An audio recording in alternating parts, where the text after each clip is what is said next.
দীর্ঘদিন ধরেই সংযুক্ত আরব আমিরাতে শ্রমিক হিসাবে কাজ করে আসছিলেন মোহাম্মদ শরীফ নামের এক প্রবাসী। তবে তাতে খুব একটা ভাগ্যের বদল ঘটেনি তার।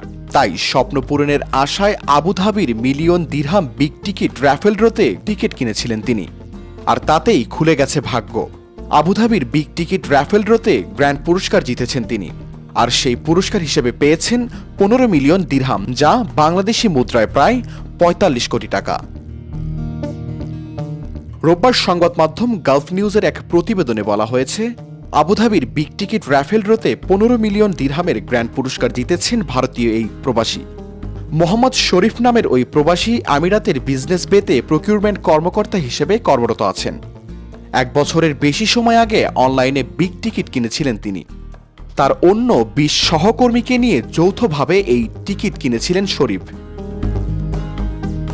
পুরস্কার জয়ের পর পরিকল্পনা সম্পর্কে জানতে চাওয়া হলে শরীফ বলেন, ভারত থেকে তার পরিবারকে আমিরাতে নিয়ে আসার চেষ্টা করছেন। এরপর নিজস্ব একটা ব্যবসা শুরু করতে চান তিনি। এছাড়া পুরস্কারের একটি অংশ দান করে দেওয়ার কথাও বলেছেন। তিনি বলেন, দুবাইয়ের কারামা জেলায় সাপ্তাহিক ছুটি কাটাচ্ছিলেন।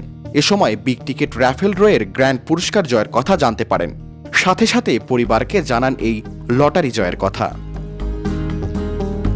শাহরিয়ার কবির, প্রবাস খবর।